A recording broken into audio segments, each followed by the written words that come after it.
April of 1992. We were gathered a day after 4 police officers were acquitted in the beating of motorist Rodney King. And I remember feeling shocked and even surprised that the verdict played out the way that it did, because this was a unique moment in race and law enforcement. Because of a white man who was in an apartment building dozens of feet away, who happened to own a $2,000 video camera.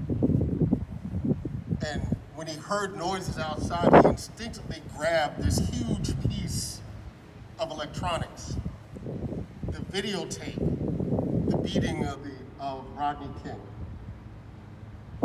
For black folks who for centuries had talked about anti-black violence at the hands of law enforcement, only to be disbelieved by juries of their peers and not. This was the proof. They're laid out on tape. But yet these 4 officers were still acquitted. And I felt the same way almost 20 years later, when during a moment of different technology, young people with handheld devices captured the shooting death of Oscar Grant Jr. on the platform of a BART station in the Oakland Bay area. Because now citizens were equipped in their hands with technology that allowed them to capture the violence that was directed towards black folks. It's been 12 years since that Oscar Grant video. And we have seen hundreds of such killings and moments of brutality directed towards black bodies that have all been captured, sometimes by police officers themselves. So that when I heard the verdict yesterday, my first reaction was no reaction. Because just as we've seen so many videos during the last decade or so, we've seen so many acquittals and non-indictments in that period of time. Yesterday, in my mind, might have been an anomaly. And if I was looking for a moment to find solace and some joy in the moment, I remembered 20-year-old Dante Wright,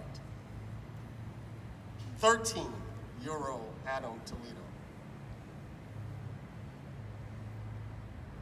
16-year-old Makia Bennett. Children, even as mainstream media described Ms. Bennett as a young woman, as they described 13-year-old Mr. Toledo as a young man, as you look at Mr. Wright, who even though he's 20 years old, his baby face betrayed any idea that someone would see him as a threatening adult. And I don't find solace in this moment, because in this aberration, we still have to address the conditions that bring us to the moment of George Floyd in the first place. Why is it that black and brown people in this country face the possibility of death for inconsequential, seemingly interactions with police officers? Air fresheners hanging on a mirror, expired tags in the midst of a pandemic, even though that's no excuse for, obviously, the murder. Failure to use your signal to switch lane when literally it had no impact on the traffic in that moment, and I'm talking here about South of the land. is what will continue to frustrate me, because even as we have this moment, there will literally be thousands of these same moments that occur in the next month. They won't all end in arrest. They won't all end in death. But this is the reality of what it means to be black and brown in this country, in which you're always the first line of defense in the context of law enforcement.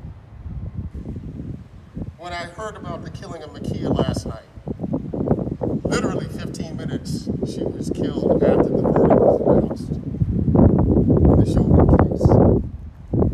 But the first thing in my mind said, this is retribution.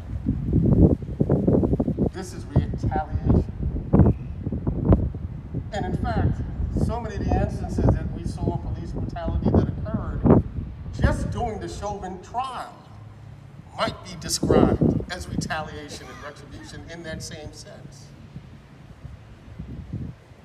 As I listened to my colleagues earlier, where do we find some place to go to find the power and the sustenance to continue? Yesterday was the 70th anniversary of the birth of Luther Vandross, one of the greatest American vocalists of the 20th century. In 1986, he recorded a song that was written by Burt Bacharach and Hal David. It's called Anyone Who Had a Heart. Originally recorded by Dionne Warwick in the 1960s. And I spent a lot of time yesterday listening to Anyone Who Had a Heart. As Vandross sings, anyone who had a heart would surely take me in their arms and love me too.